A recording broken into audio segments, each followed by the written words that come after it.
In this video, I'm going to give you 3 things that I used to get to my first $250,000 in my business that have nothing to do with business at all. Now, I'm the CEO and founder of Mind Academy, where we help people with coding, and in this video I have nothing to sell you because this video is nothing about coding and nothing about business at all, although it is directly correlated with my business results. Now, this took me about 2 to 3 years of massive pain and suffering and self-abandonment almost to find out, and it's going to take me about 10 minutes to explain. So if you don't have these 10 minutes, you are going to spend those years in suffering. So I highly suggest you stick with the end of it, because most of my successful students do these things. And then those people that take my classes and don't get results, they do not do this at all. So I do want to mention, if you want to learn how to code and get a 6-figure job, I run ads to this channel. So if you subscribe to this channel,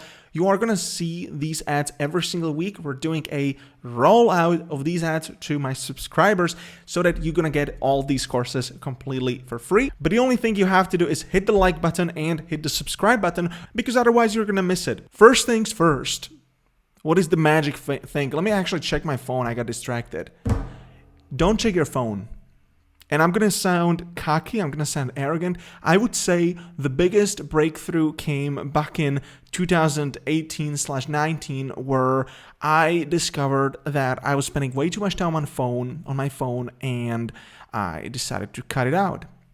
And right now I do have about 2 pages of apps. I actually still have my old phone because I stopped updating it.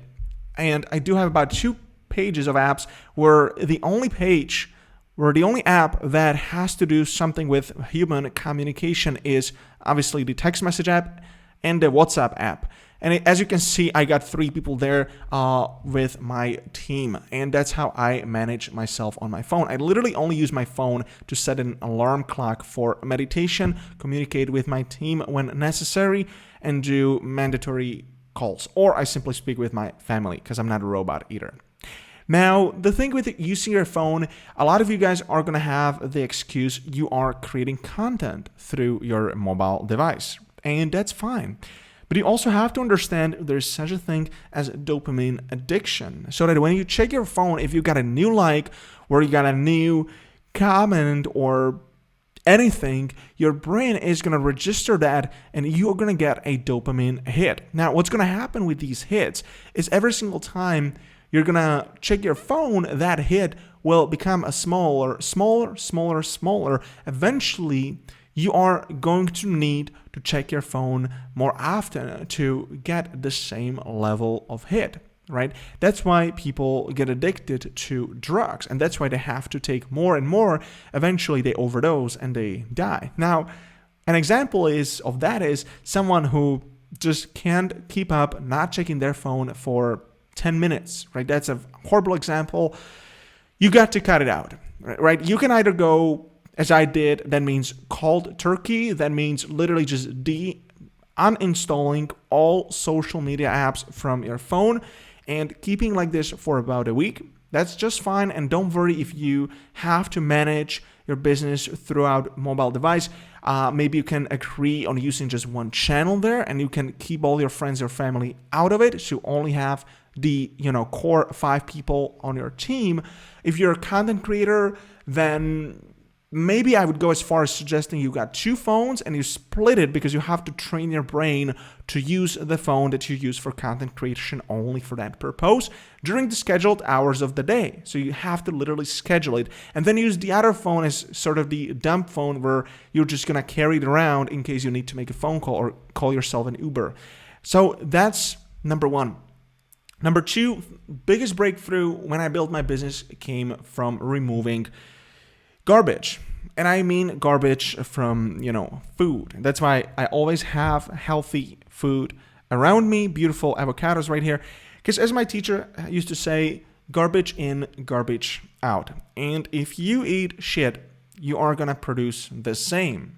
I mean, literally, but also metaphorically. So, biggest breakthrough, remove sugar. And this is going to take a lot of resistance, because likewise to the dopamine addiction, there is a thing called sugar addiction. And according to different science journals, this can take 3 weeks, 21 days to 3 months to weed yourself off of it. And I'll tell you for sure, when I have a period of life where I get a cake or I have an excessive levels of sugar, for the next 2 to 3 weeks at minimum, I have cravings. I got sugar cravings. So the way you're going to remove sugar is obviously stop eating processed food, but you also have to look for, hidden sources of sugar. Now, we know that bakery metabolizes into sugar, and that can also trigger the carbohydrate reaction. I'm not a doctor. This video is not, medical, blah, blah, blah. But I'll tell you straight up, if you remove these sources of sugar, you are going to get so much more clarity, so much less of that emotional, these roller coasters that sugar can cause. They can also be called as the, insulin spikes or whatever have you. Again, I'm not a medical, I'm just a normal guy that builds a business and knows a thing or two on how to do it. But I also know it is my emotional brain, my emotional mind being more sort of calm, right? So that's going to help you with meditation and doing different projects in your business, and instead of you being this emotional roller coaster freak. So get rid of sugar, also hidden source of sugar. When I went cold turkey, I even decided not to eat bananas, which, I love, and I have a banana right now because there's a different form of sugar. But definitely eliminate the artificial ones, especially the high fructose corn syrup. If you see that on the label on the item you're about to buy, just put it back to the shelf and have someone else have it. Number 3, pleasing people. Okay, when I stopped pleasing people, I literally got 10 times more focus and I got 10 times more energy. Pleasing people, I would say, is the single most exhausting activity that you can do in your communication. And this comes down to different fears, different conditions that you may have. How did I remove pleasing people? There's different topics, there's different strategies. I've tried different therapies. I've read a bunch of books about, pleasing people. Disease to Please is apparently a book. I never read it. But the one thing that really, really, really stuck with me was the attachment theory. Now, in essence, it talks about the 4 different attachment styles. One is the secure type, 50% of people have it, and then the rest of the population have so-called insecure attachment types. Whereas the 2 insecure types, being the anxious and the fearful avoidant type, they have people pleasing deeply in their blood. So I do really suggest you have a look at attachment theory. Maybe you do a couple of tests. You see what you come up, and if you are fearful, avoidant, or anxious, preoccupied, then it really made a world of difference once I have had look into these things. And I'm not going to give you any specific channels. There is Heidi Preep, I think. There is Ty Gibson from Personal Development School. There is the other guy that wrote the Attached book. There's just a lot of sources online. You have to find, what resonates with you the best. But basically, going through the materials there really helped me to remove people pleasing. And in essence, it comes down to needs, right? So the needs, you're gonna work with your needs, how you can fill that sort of void in your own, in the 7 areas of life or 5 areas of life, depends who you're listening to. And at the end of the day, you are gonna be so much better off. Because if you try to be a part of someone else's plan, your own plan is gonna be a sacrifice. If you sacrifice for someone else, then the thing that you want to do will become a sacrifice. Remember that. So there you have it. Three things that I can attribute direct growth of my company that have nothing to do with actual business, with coding, nothing to do with it. Take them into your life, implement them. Know that it's going to take you time because this is a long run. Checking your phone, getting off sugar is going to take you a couple of weeks.